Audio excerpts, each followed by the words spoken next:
La tinta, escrito por Matt Krutzmer. La portada de la edición de 1559 de la Institución de la Religión Cristiana de Juan Calvino tiene el emblema del impresor en Ginebra, un olivo al que le han cortado varias ramas. Las ramas rotas aparecen representadas en pleno otoño y rodeadas por el lema "No seas arrogante". El árbol también tiene vendajes, donde se han injertado otras ramas. Una versión anterior de este emblema, visto en Theraeus Latins Lingues de 1531, añade la frase "pero teme". El hombre en el grabado podría ser el apóstol Pablo, autor de esas palabras en los Romanos 11 del 19 al 20. Por otra parte, las piedras alrededor de los pies del hombre sugieren que también podría ser Esteban, cuya predicación convincente y martirio se describe en Hechos 7. In the woodcut could be the Apostle Paul, author of these words in Romans chapter 11, verses 19 and 20.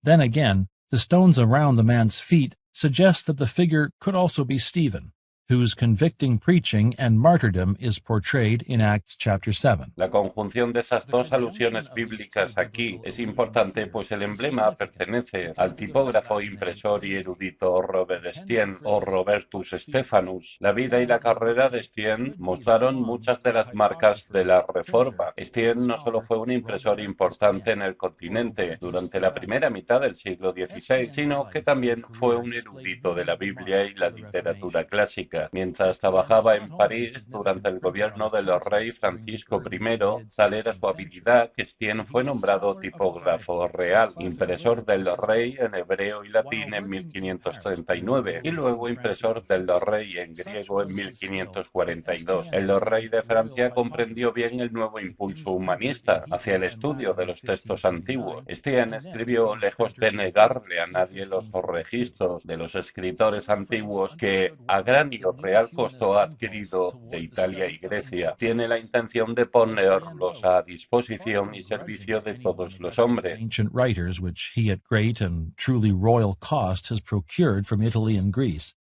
He intends to put them at the disposal and service of all men. Durante sus años en Francia, Estienne recopiló e imprimió muchos libros centrados en la lingüística, un manual de griego, un diccionario latín-francés y el Thesaurus Linguae Latins. También comenzó a trabajar en el importante Thesaurus Linguae Graece, que serviría como estándar de la lexicografía griega y, por lo tanto, bíblica, hasta al menos el siglo XIX. Al igual que con tantos eruditos de la era de la Reforma, el amor de Estienne por la literatura clásica antigua iba de la mano con un enfoque en la Biblia, tanto en la traducción de la Vulgata latina como en sus versiones originales hebrea y griega. Imprimió el Antiguo Testamento hebreo 2 veces y sus múltiples ediciones del Nuevo Testamento griego fueron muy influyentes y beneficiosas para el trabajo teológico de la Reforma. Fue Estienne quien creó el mejor y último sistema de división y numeración de versículos que tienen nuestras Biblias hoy. La famosa Editio Regia de 1550 es una obra maestra de erudición, arte y habilidad técnica. El primer Nuevo Testamento griego, que incluye un aparato crítico para mostrar las variantes de lectura, variantes que Estienne encontró en los 15 manuscritos que consultó. Esta edición, con sus espléndidas letras griegas, cortadas por Claude Garamond, se convirtió en la base de la Biblia de Ginebra en inglés, así como del estudio de la escritura durante los siglos posteriores. It is this edition, with its splendid Greek letters cut by Claude Garamond, that became the basis for the English-language Geneva Bible, as well as the study of Scripture for centuries to come. En 1550, Estienne había impreso muchas ediciones de la Biblia Vulgata latina en París, pero su erudición lo había llevado en dos direcciones. Desde ese texto eclesiásticamente autorizado hacia atrás, detrás de la traducción a los textos originales, y hacia adelante a explicaciones más completas y cuidadosas en sus textos para el lector educado común, que con dificultad podría evitar invadir el dominio de la exégesis exégesis. En la edición de 1545 incluyó tanto una serie de notas al margen no autorizadas que discutían la legitimidad de la versión de los textos originales de la Vulgata, como su propia versión de los textos griegos y hebreo, en una nueva versión latina paralela a la Vulgata. Este libro finalmente llevó a sospechas de herejía, de puntos de vista luterano, y a la huida de Estienne de París, hacia el refugio de Ginebra en 1550. Through texts into a new Latin version parallel to the Vulgate.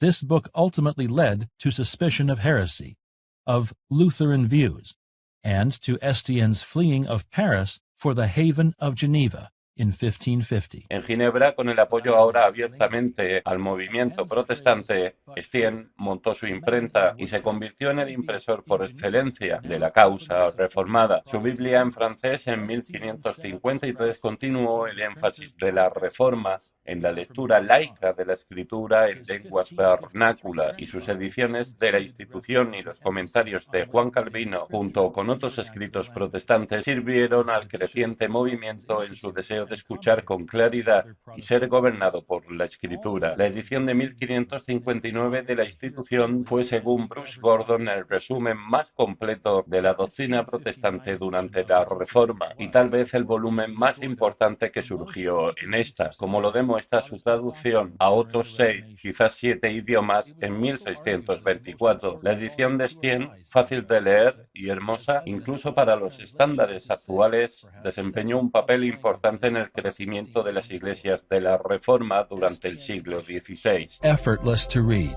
and beautiful even by today's standards, played a large role in the growth of Reformation churches during the 16th century.